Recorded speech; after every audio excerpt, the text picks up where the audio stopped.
6:45 is the time. Your top headlines you need to know this Thursday in our Smart Start. A significant change for local law enforcement. If you want to become a deputy here in Monroe County, you no longer need to live within the county limits. In an overwhelming vote Tuesday night, county lawmakers moved to drop the residency mandate for deputies. Sheriff Todd Baxter and Executive Adam Bello pushed for this change earlier this year with the goal of increasing the candidate pool.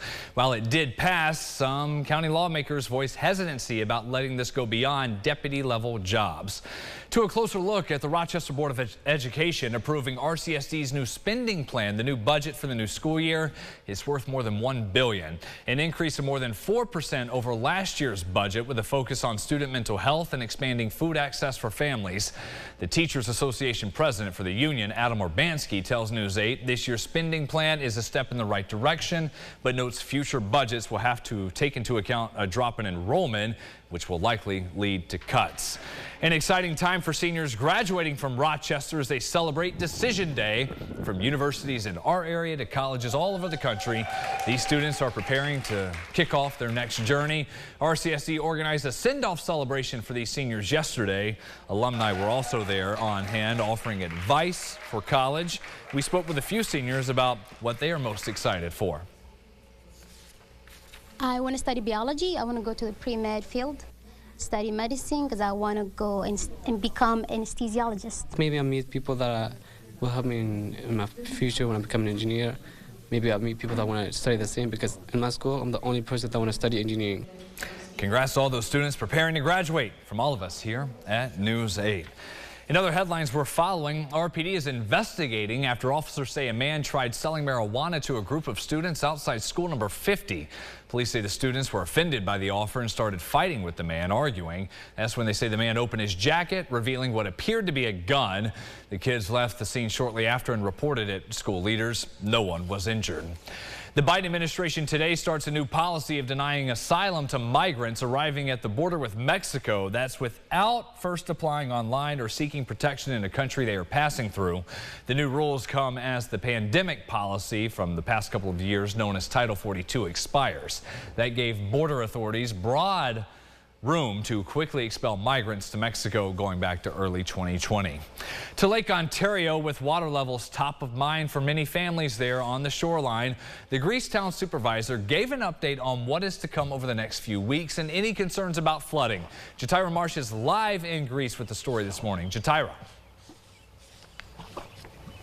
Brennan, Greasetown Supervisor Bill Rylick says that the area is prepared to handle any flooding that may happen, but others say that there still are some changes that need to be made. And over the past couple weeks, water levels on Lake Ontario have been rising and are now sitting around 247 feet, with only another foot of water being the threshold for seeing noticeable flooding issues in the town. Rylick says water levels should peak over the next 2 to 3 weeks and not rise much from here. John Bolton, who is a member of the Lake Ontario St. Lawrence River Alliance, says that he's lived along the shoreline since 1956 and is concerned about the way water levels are managed through the current plan 2014, and that it's too slow to react before the damage is already done. At 247.3 feet above sea level, and we're currently slightly above that, is a recorded, established history of when major damage will and can occur if we get a northeast breeze along the shoreline. And it'll only take a 20 to 30 mile an hour breeze. If we get some of the bigger storms that we've had in the past, some of these structures are in jeopardy right now. Rylick says that the IJC is much more responsive since the plan was implemented back in 2017, and that we're in much better shape if anything like that were to happen again. Live in Greece, Jatira Marsh, News 8. Brennan, back to you. All right, Jatira, thank you. As you see there, nice and calm, not much wind this morning. Let's get an update on that forecast for the day ahead as we're 10 minutes to go until 7 o'clock. Here's James Gilbert. James, my gas light came on this morning, so right on cue. Yeah, and I think that you're going to start to see some more boats at the gas station, right? Yeah. Filling up those boat tanks as well. They need some gas, maybe some diesel. Temperatures today getting into the mid-70s. Not bad at all there. Mostly sunny skies. We are warmer tomorrow, around 80, and that might be too low.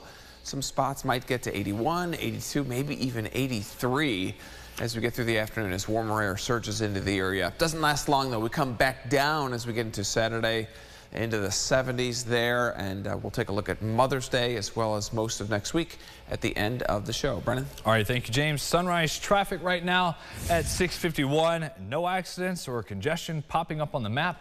Everything is green at this point. We'll have another update of your morning drive for this Thursday at 7:25 during CBS Mornings. As we look ahead to next week, the historic lift bridge at Main Street in Brockport is shutting down starting Monday for repairs and upgrades.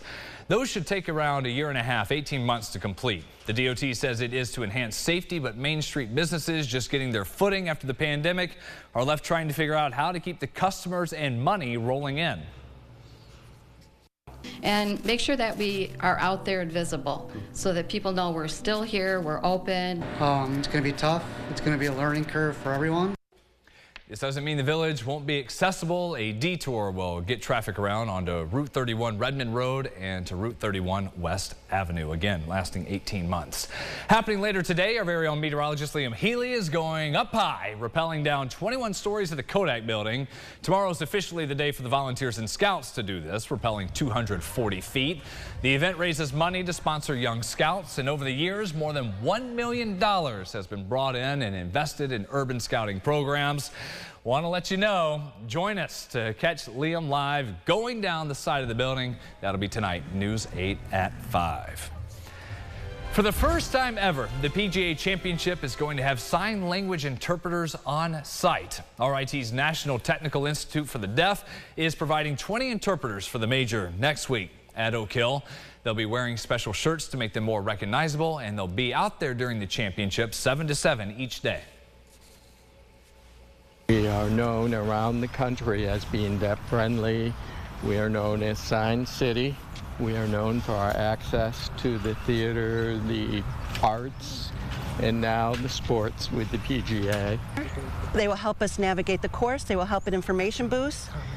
They will effectively interpret the comments that are happening throughout the day.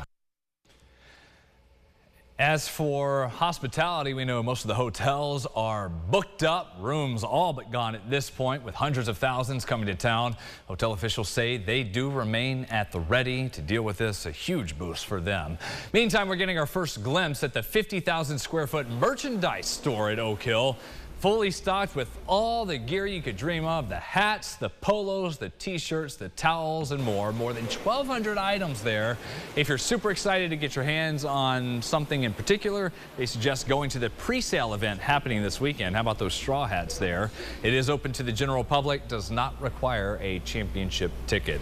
The Amherst in the playoffs in Toronto tonight as they begin their third round series of the Calder Cup playoffs. They'll look to do better in the divisional final than last year when they were swept. Head coach Seth Appert tells us the team needs to arrive ready to attack tonight, and he thinks they've done well to get into the mindset. Game 3 here in Rochester coming up next week. If we are playing maybe basketball in the schoolyard, it should be just a picture-perfect day. Let's enjoy it. 50s to mid-70s this afternoon. Tomorrow, that's when we likely touch 80 degrees, and then Mother's Day weekend. So overall, looks great. Yeah, tomorrow morning here at Sunrise, live with a kickoff to the Lilac Festival. We'll see you back here today with an update in 30 minutes.